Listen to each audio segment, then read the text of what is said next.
이어서 하나님 말씀 읽겠습니다. 사도행전 11장 19절에서 23절까지입니다. 19절에서 23절까지 우리 한 절씩 교독하겠습니다. 이제 스데반으로 인하여 일어난 핍박으로 말미암아 널리 흩어진 자들이 멀리 베니게와 키프로스와 안디옥까지 여행하며 오직 유대인들에게만 말씀을 선포하더라.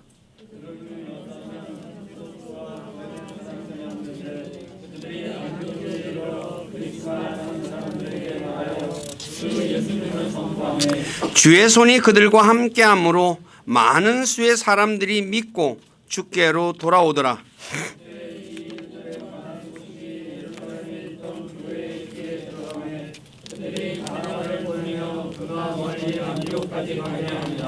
그가 이르러 하나님의 은혜를 보고 즐거워하며 그들 모두에게 권면하여 그들이 마음에 작정하고 주께 붙어 있으라고 하니라. 아멘. 여기까지 보겠습니다. 잠깐 기도하고 말씀 전하겠습니다. 아버지 하나님 감사합니다. 저희 명절 설 보내고 또 우리 사랑하는 지체들 건강한 모습으로 이렇게 주님 앞에 모여서 찬양하고 예배할 수 있도록 은혜도 주시고 믿음도 주시고 또 돌보아 주신 주님께 감사를 드립니다. 이 시간에도 이곳에 함께 하셔서 저희 예배 받으시고 또 기록된 말씀을 통해서 주님의 선한 뜻을 우리가 배우기를 원합니다. 모든 것 다 내려놓고 말씀에 귀를 기울이게 하시고 말씀을 통해서 자신을 살피고 말씀에 내가 순종하고 있나 우리가 한번 살펴보고 그래서 혹시 부족한 것이 있다거나 또 잘못된 것이 있다면 고치고 그래서 우리를 구원하신 주님을 더 기쁘시게 해드리는 우리 교회 모두가 되기를 원합니다. 주께서 우리를 진리 가운데로 이끌어 주시고 또 진리 안에서 살아갈 수 있도록 도와주시고 영광을 받으시옵소서. 아파서 또 우리 김영자 할머니 다치셔서 이 자리에 참여하지 못했습니다. 주님께서 아프신 지체들 한 분 한 분 주님께서 돌보아 주셔서 아픈 부분들 치료해 주시고 건강한 모습으로 다음 주에 만나서 함께 주님을 찬양하며 예배하는 삶 살아가도록 이끌어 주시고 영광을 받으시옵소서. 오늘도 부족하고 연약한 저를 이곳에 세워서 하나님의 말씀을 전하게 하신 아버지께 감사를 드립니다. 인간의 생각이나 뜻을 전하지 않게 하시고 오직 살아계신 하나님의 말씀만을 신실하게 전해서 말씀을 듣는 우리 지체들을 말씀 위에 굳건하게 세워주는 저가 되기를 원합니다. 저의 생각과 입술을 붙잡아 주시고 주님의 선한 도구로 사용하셔서 주님만 홀로 영광을 받으시옵소서. 남은 시간을 주님께 의탁하며 우리 주 예수 그리스도의 이름 안에서 기도드립니다. 아멘. 오늘 읽은 사도행전 11장 19에서 23절의 말씀을 보면 사도행전 7장에 기록된 스데반의 순교가 있죠. 스데반으로 인해 일어난 핍박, 이제 유대인들이 예수 그리스도를 믿는 제자들을 주님의 제자들을 핍박했죠. 그래서 그 핍박을 피해서 널리 흩어진 그리스도인들이 베니게와 키프로스와 안디옥까지 여행하며 오직 처음에는 유대인들에게만 말씀을 전했는데 그들 중 몇 사람이 키프로스와 구레네 사람들이었습니다. 근데 예루살렘 그들이 그래서 안디옥에 이르러 그리스 말 하는 사람들 즉 이방인들입니다. 최초의 이방인들에게 예수님을 선포하자 주님의 손이 그들과 함께함으로 많은 사람들이 예수 그리스도를 믿어서 주님께 돌아오는 내용이 오늘 기록되어 있습니다. 이 소식이 예루살렘에 있던 교회의 귀에 들어가게 되었고 교회 귀라고 얘기하죠. 예루살렘 교회가 바나바를 안디옥에 보냅니다. 그래서 안디옥에 도착한 바나바가 안디옥에 베푸신 하나님의 은혜를 보고 이제 기쁘죠. 너무너무 예수를 믿으니까 너무나 기뻐서 그리고 안디옥 그리스도인들에게 마음에 작정하고 주께 붙어 있으라 라고 권면을 합니다. 자, 오늘 사도행전 11장 22절에서 교회의 귀라고 말씀하고 있는데, 오늘날 사람들은 예배당을 교회라고 말하기도 하죠. 근데 여기서 교회는 건물이 아니라 사람입니다. 왜냐하면 건물에는 귀가 없지만 사람에게는 귀가 있죠. 그러니까 이렇게 표현하는 건 뭐냐면, 교회가 바로 사람이라는 모임, 사람들의 모임이라는 것을 우리에게 가르쳐 주기 위해서 교회의 귀라고 표현을 한 겁니다. 그러므로 오늘날 많은 그리스도인들이 예배당을 성전이다, 이상하게 얘기들을 많이 하는데, 성전은 그리스도인들을 가르치는 것이지 건물을 가르치지 않습니다. 구약에는 건물이었지만 신약에는 그리스도인들이죠. 그러니까 저와 여러분들은 건물이 아니라 그리스도인들이라는 사실을 꼭 기억하시기를 부탁드립니다. 그럼 오늘 사도행전 11장 23절에 기록된 바나바의 권면인 마음에 작정하고 주께 붙어 있으라 라고 하는 이 말씀을 가지고 말씀을 전하겠습니다. 제일 먼저 우리가 그리스도인들은 주님께 붙어 있겠다고 마음에 작정을 해야 합니다. 작정. 마음의 작정이라는 뜻은 마음속으로 내가 어떻게 하겠다 단단히 결정하는 겁니다. 내가 주님께 붙어 있겠다 하고 단단히 결정하는 거죠. 예를 들어 다니엘 1장에 보면 자신을 더럽히지 않기 위해서 왕이 준 음식이나 포도주를 마시지 않겠다고 마음에 작정했어요. 왕이 하사하는 음식과 포도주를 먹지 않겠다고 왜 작정을 해요? 그 먹으면 우상에게, 당시 왕에게 드려진 음식은 우상에게 바쳐진 음식이었거든요. 그러니까 그 음식을 먹으면 내가 더러워져요. 근데 아시다시피 하나님의 백성은 절대로 그걸 먹으면 안 되죠. 그래서 나는 무슨 일이 있어도 나는 안 먹겠다라고 작정을 합니다. 바로 오늘 저와 여러분들도 내가 예수 그리스도를 믿는데 어떤 환경이 주어지더라도, 그리고 다니엘처럼 하나님의 말씀에 순종하면 자신에게 해가 돌아올지라도, 또 주변 사람들이 뭐라고 하더라도 내가 기쁜 마음으로 주님께 붙어 있겠다고 작정을 해야 합니다.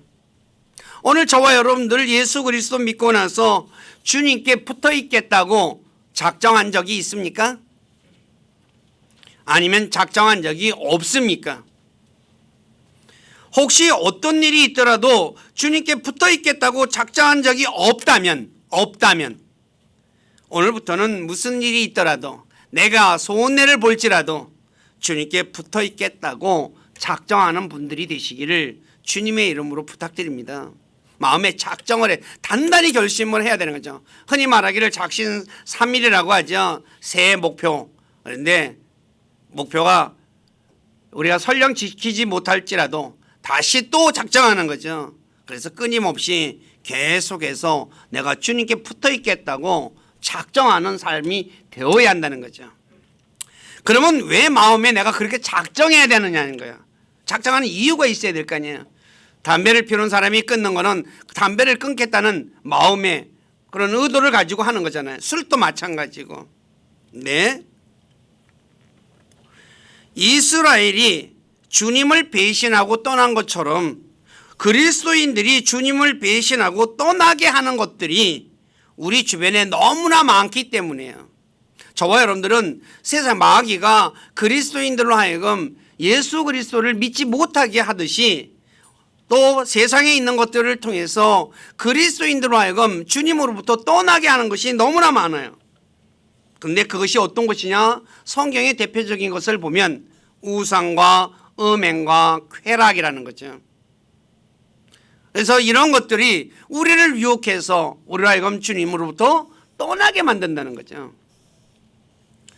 예를 들어서 열왕기하 3장 3절에 보면 여호람이 여로보암의 죄에 굳게 붙어서 죄를 지은 것처럼 이런 것들이 달라붙으면 주님을 떠나게 됩니다.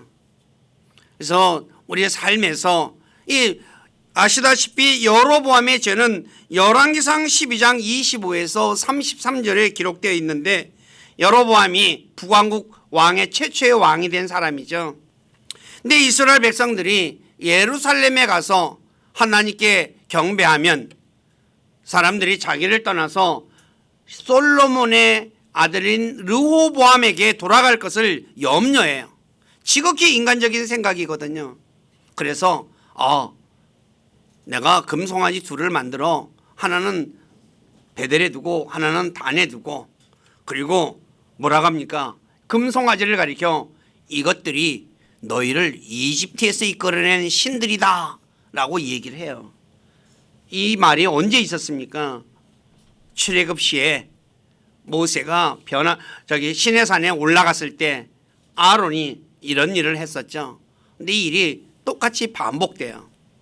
그리고 가장 천한 자들을 제사장으로 또 세워요. 그리고 명절도 뭐요? 하나님의 명절, 유월절, 무교절, 그 다음에 우리가 아시는 장막절이라든가 오순절, 맥주절이라고 하죠. 그걸 없애버리고 8월 15일을 명절로 만들어서 지키게 해요. 근데 제가 성경을 읽으면서 이렇게 왕이 이걸 지키게 할 때 여기에 대해서 반대 의견을 낸 사람이 한 명도 없다는 거예요. 아시다시피 이스라엘 10지파에 여로보암을 추종하는 10지파에는 그 땅에도 레위인이 살았거든요. 근데 레위인들 중에 한 명도 왕이요, 이거 잘못된 겁니다 라고 말한 적이 없다는 거예요. 왕뿐만 아니라 백성들도. 신기한 것 같지 않아요?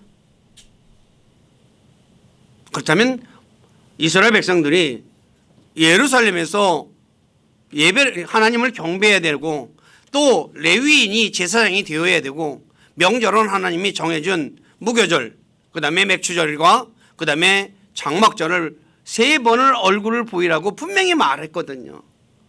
그런데 이거 기억하는 사람이 하나도 없었다는 게 너무나 신기한 것 같아요. 여러분 그런 생각 안 들어요? 어찌됐든 간에 이런 것들을 지켜가지고 어떻게 해요? 그냥 하나님으로부터 떠나버려요. 하나님께 붙어 있어야 되는데 하나님을 떠나는 거죠. 마찬가지로 저와 여러분들도 하나님으로부터 떠나게 만드는 우상과 음행과 쾌락 같은 것을 멀리 해야 한다는 거죠. 사도행전 15장 29절에 보면 베드로가 이야기하죠. 우상들에게 바쳐진 음식과 피와 목매어 죽인 것과 음행을 너희가 멀리 할지니라 그러죠. 너희가 이것들을 스스로 삼가하면 잘하리로다, 평안할지어다 라고 말씀을 하고 있어요. 바로 그리스도인으로 하여금 하나님을 떠나게 하는, 죄를 짓게 하는 것들로부터 떠나야 된다는 거죠. 오늘 저와 여러분들은 내가 주님으로부터, 주님께 붙어 있기 위해서 이런 것들로부터 내가 떠나 있습니까? 아니면 하면서 붙어 있습니까? 우리 교회 식구들은 내가 주님께 붙어 있기 위해서는 나로 하여금 주님으로부터 멀어지게 하는 것들, 그런 거를 멀리 하셔야 한다는 사실을 잊지 마시기 바랍니다. 그러면 우상과 음행과 쾌락 같은 것을 멀리 하기 위해서는 어떻게 해야 될까요? 그런 것들이 눈앞에 두지 말아야 합니다. 자기 눈앞에. 그래서 시편 101편 3절에 시편 기자가 이렇게 말합니다. 내가 사악한 것들을 내 눈앞에 두지 아니하리라. 사악한 것을 자신의 눈앞에 두지 않는다 그랬죠.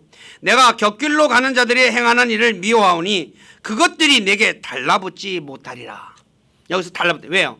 눈앞에 있으면 어떻게 해요? 달라붙는다는 거죠. 왜 그럴까요? 눈앞에 있으면 이런 것들이 나도 모르는 가운데 그것을 붙잡게 돼요. 눈앞에서 어른어른 하니까 뭐예요? 보고 싶잖아요. 흔히 우리가 아는 이 음란한 것들이 눈앞에 있어요. 그러면 어떻게 해요? 호기심이잖아요. 보게 되는 거거든요. 보게 되면 어떤 일이 벌어져요? 또 행동으로 옮기게 되죠. 사람은 보는 것에 따라서 발걸음이 그리로 가게 되어져 있어요. 뭘 보느냐에 따라서 내 발걸음이 달라진다는 거죠. 그렇기 때문에 사도 요한은 요한일서 5장 21절에 어린 자녀들아 너희 자신을 지켜 우상들을 멀리하라 그래요. 이런 것들을 멀리해야 된다는 거죠. 이스라엘 백성들 우상을 멀리해야 되죠. 그런데 오히려 하나님을 멀리하고 우상에게 달라붙었어요. 그래서 우상을 섬긴 게 구약 성경의 대부분의 내용으로 우리에게 가르쳐주고 있어요. 왜 이스라엘 백성들이 우상에게 달라붙었습니까? 그거는 신명기 7장 5절의 말씀대로 우상을 모두 깨트려버리고 불로 태웠어야 하는데 그러지 않았기 때문에, 눈앞에 놔뒀기 때문이라는 거죠. 이스라엘 백성들에게 가나안 땅에 들어가면 우상들을 다 깨부시라 그랬어요. 다 불로 태우라 그랬어요. 그런데 어떻게 했어요? 안 태웠어요. 깨부시지도 않았어요. 그리고 눈앞에 있으니까 뭐예요? 호기심이 생기잖아요. 그리고 어떻게 해요?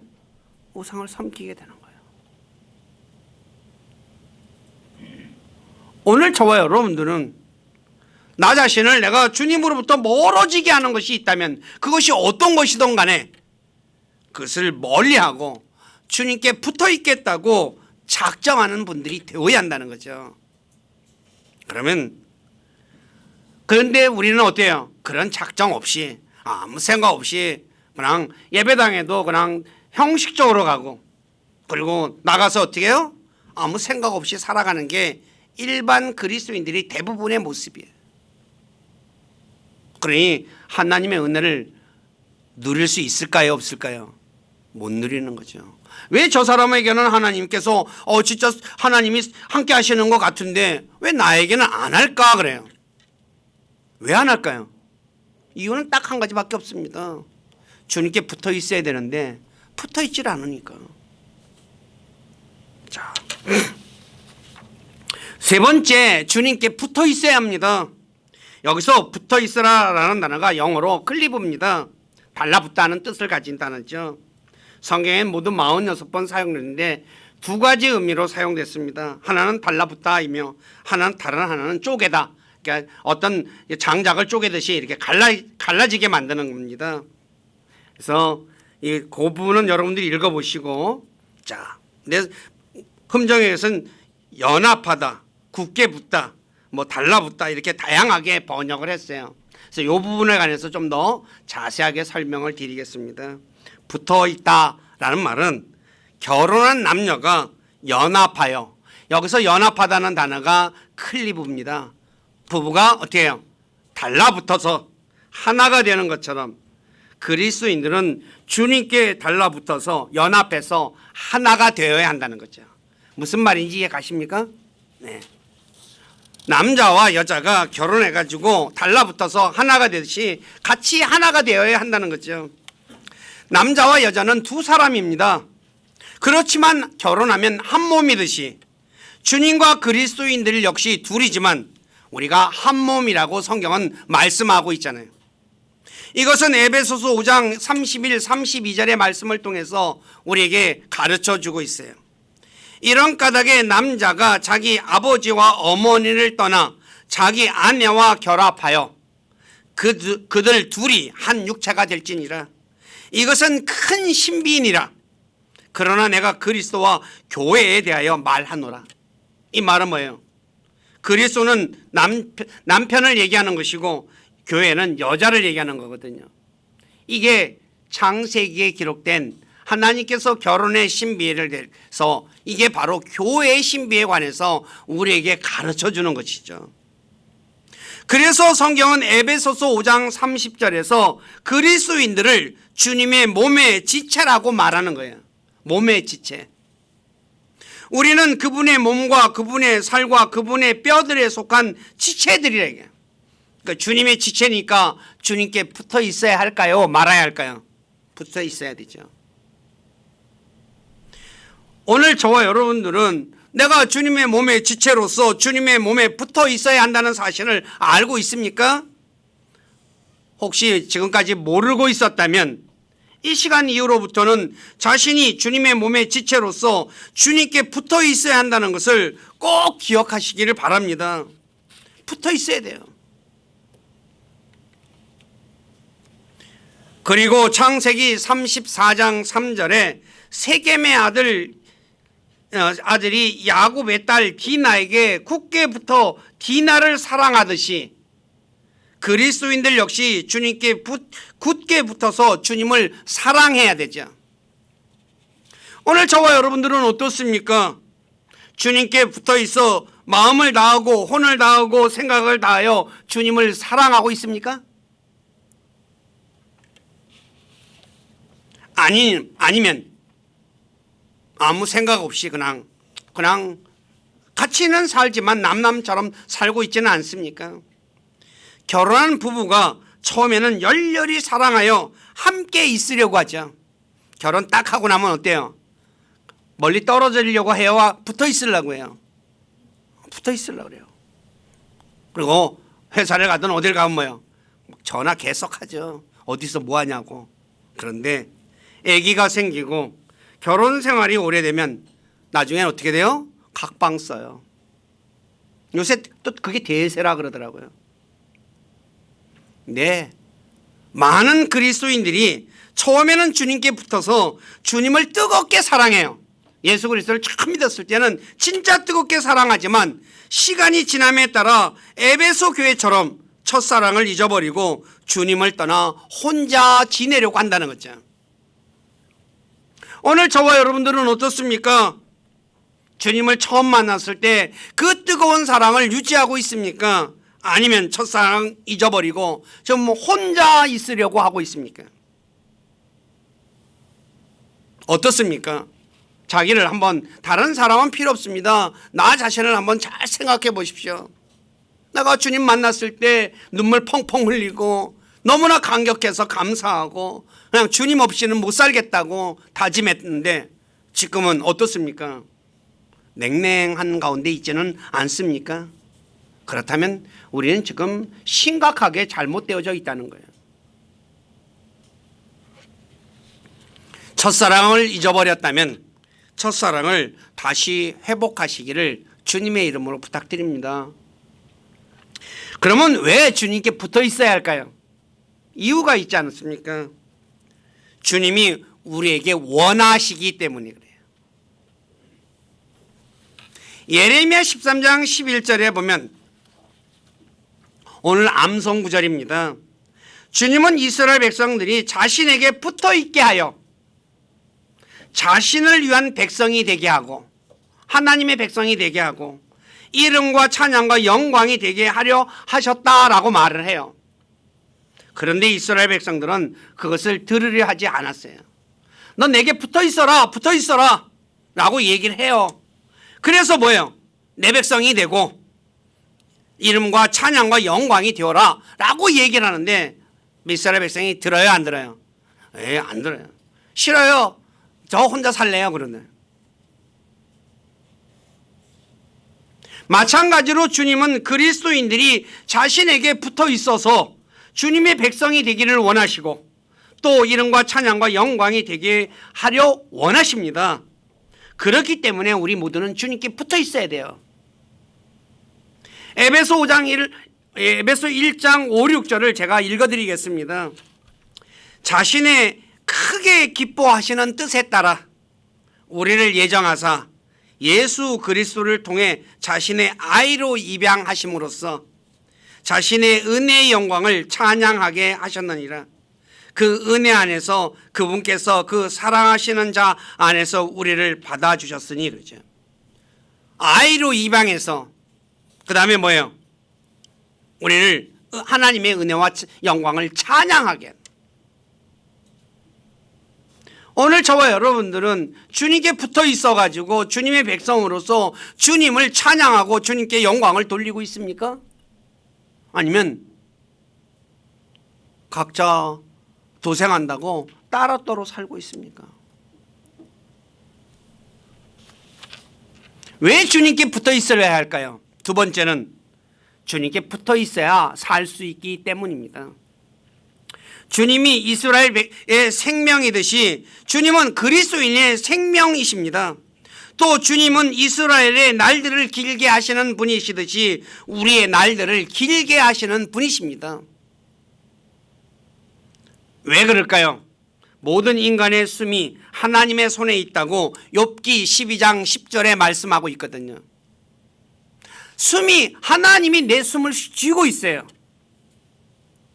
붙어 있어야 뭐예요? 날이 길어진다는 거죠. 모든 인간의 숨을 자신의 손에 쥐고 있는 하나님은 사람을 살리기도 하시고 죽이기도 하시며 상하게도 하시며 낫게도 하시는 분이라고 신명기 32장 39절에 말씀하고 있어요. 한번 읽어보시기 바랍니다. 시작.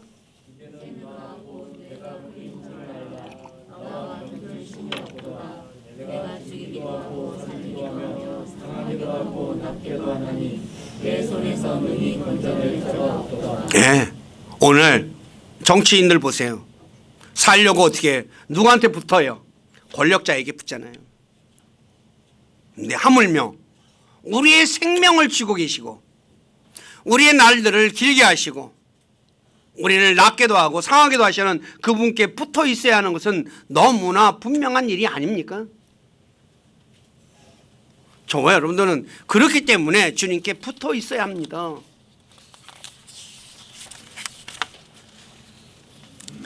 다시 말해 주님께 붙어 있는 이스라엘, 주님께 붙어 있는 이스라엘은 삽니다. 마찬가지로 주님께 붙어 있는 그리스도인들 역시 살죠. 신명기 4장 4절에 오직 주 너희 하나님을 굳게 붙든 너희는 이날 모두 살아있느니라. 이스라엘 백성들이 살아있는데 이유가 뭐예요? 주님께 붙어 있었기 때문에 살았다고 신명기 4장 4절에 말씀하고 있다는 거죠. 그러나 주님께 붙어 있지 않으면 비록 내가 살아있다 하더라도 육신의 생명을 가졌다 하더라도 산 것이 아닙니다. 많은 사람들이 이 부분을 모르기 때문에 내가 그래 살아있는데 산 게 아니라고 성경은 분명히 말합니다. 디모데전서 5장 6절에 보면 쾌락에 빠져 있는 여자는 살아있으나 죽었다라고 말해요. 아까 주님으로부터 떠나게 만드는 것 중에 하나가 쾌락에 대해서 얘기를 드렸죠. 근데 쾌락에 빠져 있는 사람은 뭐예요? 살아있어요 보기에. 근데 뭐라고 해요 성경에? 죽었다라고 말해요. 오늘 저와 여러분들이 주님을 붙잡지 않고 떨어져 있으면 내가 육신이 지금 살아있는 것 같아 보여도 나는 죽은 사람이나 진배 없다는 것입니다. 그렇기 때문에 주님께 붙어서 자신의 날을 길게 하는 사람들이 되어야 한다는 거죠. 세 번째, 주님께 붙어 있어야 열매를 맺을 수 있습니다. 가지가 포도나무에 붙어 있어야 열매를 맺듯이 그리스도인들은 주님께 붙어 있어야 열매를 맺습니다. 요한복음 15장에서 예수님이 자신은 포도나무고 우리를 보고 가지라 그러잖아요. 그러니까 가지가 포도나무에서 떨어지면 뭐예요? 열매를 맺어요? 못 맺어요? 못 맺죠. 그래서 우리가 주님께 붙어 있지 않고 떨어져 있다면, 우리가 주님으로부터 떠나 있다면 호세아 10장 1절에 기록된 이스라엘처럼 열매가 없는 텅 빈 포도나무가 됩니다. 열매가 하나도 없어요. 열매가 없고 잎만 무성한 포도나무는 겉보기에는 그럴싸하지만 가치가 없는 나무입니다. 자, 우리가 과실수를 심어요. 무슨 목적으로 심습니까? 잎을 바라고 과실수를 심습니까? 열매를 바라고 과실수를 심습니까? 그런데 열매를 바라고 과실수를 심었어요. 그런데 열매가 하나도 없고 잎은 무성해요. 그러면 그 농부에게 그 과실수는 필요합니까? 필요하지 않습니까? 필요가 없어요. 그래서 예수님께서 뭐요? 열매 없는 마태복음 21장 19절에 열매 없는 무화과 나무를 저주해 버리시죠. 그래서 말라 죽게 했어요. 다시 말해서 주님을 떠나게 되면, 주님께 붙어 있지 않으면 주님께서 기뻐하는 열매를 맺지 못하고 육신의 열매만 맺게 된다는 거죠. 육신의 열매. 오늘 저와 여러분들은 어떻습니까? 주님께 붙어 있어 주님이 원하시는 성령의 열매, 의의 열매, 열매를 맺고 있습니까? 아니면 찬양의 열매를 맺고 있습니까? 입술의 열매를. 아니면 열매는 하나도 없고 입만 무성합니까? 혹시 열매가 없고 입만 무성하다면 지금부터라도 주님께 붙어 있어 열매 맺는 분들이 되시기를 다시 한 번 더 부탁드립니다. 왜 그럴까요? 그렇지 않으면 나중에 주님이 베어버리기 때문에. 누가복음 13장 6, 9절에 주님께서 이렇게 말합니다. 읽어드리겠습니다. 그분께서 또한 이 비유를 말씀하시되 어떤 사람이 자기 포도원에 무화과나무 한 그루를 심게 하고 와서 그것의 열매를 구하였으나 하나도 찾지 못하더라. 이에 그가 자기 포도원 지기에게 이르되 보라, 내가 이 3년 동안 와서 이 무화과나무에서 열매를 구하되 하나도 찾지 못하였으니 그것을 베어버리라. 3년을 기다렸는데 열매를 못 맺어요. 그러니까 뭐예요? 야, 이거 베어버리고 딴 거 심어 그래. 그러니까 이 포도원지기가 대답하죠. 주인이요, 내가 그거 주위에 파고 거기에 거름도 주고 그래서 열매 맺도록 노력해 보겠습니다. 그런데 제발 금년에는 그대로 놔두시고 다음에 열매를 못 맺으면 그때 베어버리소서 그래요. 제가 얘기 한번 해드린 적이 있을 거예요. 제가 시흥동에 살 때 이사를 갔는데 그 집에 감나무가, 오래된 감나무가 있었어요. 근데 주인이 저보고 그래요. 이놈 감나무가요, 감이 3개밖에 안 열려요. 그래요. 많이 열려, 한 4개 열려요. 그래요. 그래서 왜 그럴까? 그러고서 좀 알아보니까 거름을 하나도 안 준 거야. 그래가지고 그해 제가 한약방에서 한약 찌꺼기 큰 포대로 4개를 구해다가 땅을 1m 파고 주변을 1m 팠어요. 굉장히 깊게 팠죠. 진짜 땀 많이 흘려가지고 팠어요. 그리고 거름을 줬어요. 그 다음에 감이 열렸을까요? 안 열렸을까요? 무지하게 많이 열렸어요. 그리고 또 약을 쳐야 된대요, 봄에. 그래서 감꽃 필 때 약을 쳐야 된다 그래서 종로 5가 가가지고 약하고 그 다음에 뿌리는 그 기계하고 사가지고 그냥 옥상에서부터 밑에서부터 약을 봄에 꽃 필 때 왕창 뿌렸어요. 또 감이 너무 많이 열렸어요.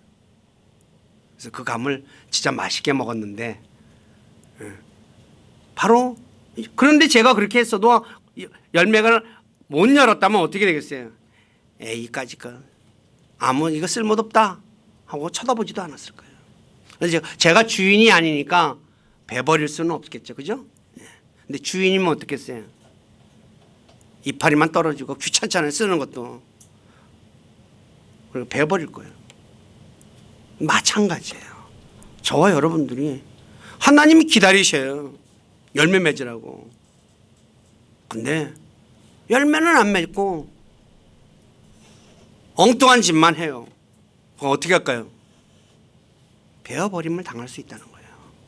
이건 제가 여러분들에게 공포심을 조장하기 위해서 하는 내용이 아니에요. 누가복음 13장에서 분명히 우리에게 가르쳐주고 있어요. 근데 오늘 많은 그리스도인들이 이거 관심 없이 살다가 막상 어려운 일, 재앙이 딱 닥치면 뭐예요? 그때 울고불고 난리죠. 재앙이 닥쳐야지. 그때 가서 왜 그런지도 이유도 몰라요. 또 재앙 닥쳤어도. 왜? 이 말씀들을 기억도 안 하고 사니까. 근데 저와 여러분들은 하나님은 아까 살리기도 하고 죽이기도 하고 상하게도 하고 낫게도 하시는 분이라고 분명히 말씀하셔요. 그래서 우리 교회 식구들, 내가 주님께 붙어서 주님이 원하는 열매, 그 열매를 많이 맺으시기를 주님의 이름으로 부탁드립니다. 자, 4번째, 주님께 붙어 있어야 적과 싸워 승리할 수 있습니다. 주님을 굳게 붙들면 주님께서 원수들과 싸워 그들을 내쫓아 주신다고 신명기 11장 22에서 24절에 말합니다. 보십시오. 너희가 만일 내가 너희에게 명령하는 이 모든 명령을 부지런히 지키고 행하여 주 너희 하나님을 사랑하고 그분의 모든 길로 걸어 그분을 굳게 붙들면 주께서 이 모든 민족을 너희 앞에서 쫓아내실 터인즉. 하나님 말씀 지키면서 주님께 붙어 있으면 주님이 대신 싸워서 이 땅을 너희에게 준다고 분명히 말씀하고 있어요. 그래서 이스라엘 백성들이 주님께 붙어 있을 때에는 주님께서 이스라엘을 위해서 싸워 승리하게 해주셨습니다. 출애굽기 23장 23절에 보십시오. 내 천사가 내 앞에 가서, 주님의 천사가 앞에 가서 너를 아모리 족속과 헷 족속과 브리스 족속과 가나안 족속과 히위 족속과 여부수 족속에게로 데리고 들어가고 내가 그들을 끊어버리니 그러잖아요. 주님이 싸워주신다는 거예요. 붙어 있으니까. 네, 떨어져 있으면 어떻게 해요? 주님이 그를 위해서 싸워주지 않아요. 그래서 어떻게 됩니까? 패할 수밖에 없다는 거죠. 예를 들어 여호수아서 7장 2, 5절에서 아이를 공격한 이스라엘처럼 자신의 힘과 계략들로 원수와 싸우려고 하지만 결국은 패하게 돼요. 그럼 내가 주님께 붙어가지고 주님이 조언을 듣고 싸워야 되는데 어떻게 해요? 이거 몇 명 안 되니까 우리 3,000명만 데리고 가서 싸우다 이거예요. 어떤 일이 벌어져요? 많은 사람이 죽어요. 그리고 간이 어떻게 해요? 철렁하는 거예요. 그래서 마음이 녹아서 물같이 되었다라고 말을 해요. 오늘날 많은 그리스도인들이 우습게 생각하잖아요. 그러다가 어떻게 해요? 한번 당하고 나면 뭐예요? 눈물 콧물 쭉 빼죠. 왜 그런 일이 발생할까요? 딴 데 있는 거 아닙니다. 주님을 떠나서 자기 생각, 자기 힘으로 뭔가를 해보려고 하기 때문에 그런 일이 벌어지는 거거든요. 그리스도인의 싸움은 육신적인 싸움이 아니라 영적 사악함과의 싸움입니다. 그러므로 영적 사악함과 싸우기 위해서는 하나님의 전신갑주를 입고 성령의 검을 가져야 한다는 거죠. 성령의 검은 하나님의 말씀이죠. 하나님 말씀 의지해서 싸우는 거예요. 그래야 누가 싸워줘요? 하나님 말씀이 나를 대신해서 싸워주는 거예요. 제가 지난주에 말씀의 중요성에 대해서 말씀을 드렸어요. 아무리 얘기해도 못 알아듣는 사람들은 또 못 알아듣더라고요. 저와 여러분들은 하나님 말씀이 얼마나 중요한가 잘 아셔야 돼요. 그러므로 저와 여러분들이 이 영적 사악함과 싸워 승리하기 위해서는 주님께 붙어 있고 성령의 검을 가져야죠. 그러면 주님께서 우리 앞서 싸워주심으로 승리의 삶을 살 수 있다는 거죠. 그래서 고린도전서 15장 57절에 이렇게 말합니다. 바울이 그러나 우리 주 예수 그리스도를 통하여 우리에게 승리를 주시는 하나님께 감사하노라 그래요. 예수 그리스도를 통해서 우리에게 승리의 삶을 살게 해주신다는 거죠. 오늘날 그리스도인들이 폐잔병처럼 사는 사람들이 너무나 많습니다. 왜 그래요? 딴 데 있는 게 아닙니다. 주님께 붙어 있지 않고 떨어져 있기 때문에 그렇다는 거죠. 자, 말씀 정리합니다. 주님께 붙어 있는 것이 하나님께서 원하는 겁니다. 하나님이 내 백성이니까 누가 지켜줘요? 하나님이 지켜주죠. 하나님의 자녀니까 누가 지켜줘요? 아버지가 지켜주잖아요. 그래야 주님께서 우리가 살 수 있어요. 주님을 떠나면 살아있어도 산 사람이 아니라는 것 잊지 마시기 바랍니다. 그리고 주님께 붙어 있어야지 농부이신 하나님을 기쁘시게 해드릴 수 있고, 그리고 주님께 붙어 있어야 승리의 삶을 살 수 있습니다. 그러므로 우리 모두는 내가 무슨 일이 있더라도 주님께 붙어 있겠다고 마음에 작정하며 다니엘처럼, 그래서 주님께 붙어 있던 이 작정에서 주님께 붙어 있던 이 다니엘이 어떻게 됐습니까? 나중에 바벨론의 총리가 되지 않습니까?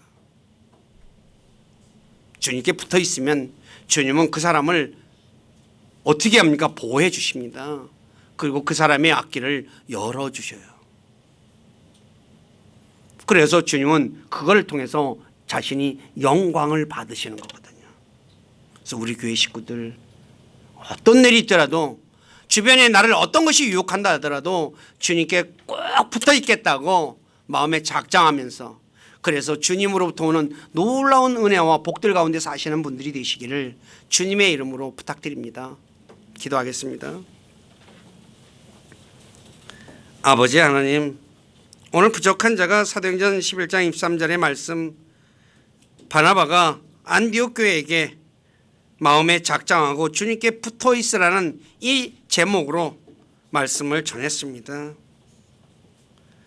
왜 우리가 주님께 붙어 있어야 하느냐? 바로 주님이 원하시는 것이고, 바로 그것이 주님을 우리가 살 수 있는 것이고, 그리고 또 열매도 맺고 우리가 승리의 삶 살 수 있다는 것, 우리 사랑하는 지체들 꼭 기억하게 하시고, 혹시 지금까지 주님을 떠나 있었다면 다시 마음 다잡고 주님께 어떤 일이 있더라도, 내게 손해가 온다 할지라도 주님께 붙어 있어서 주님으로부터 오는 놀라운 은혜와 복과 승리의 삶 살아가는 모두가 되도록 만들어 주시고 영광을 받으시옵소서. 저희들의 삶을 주님께 의탁하며 우리 주 예수 그리스도 이름 안에서 기도드립니다. 아멘.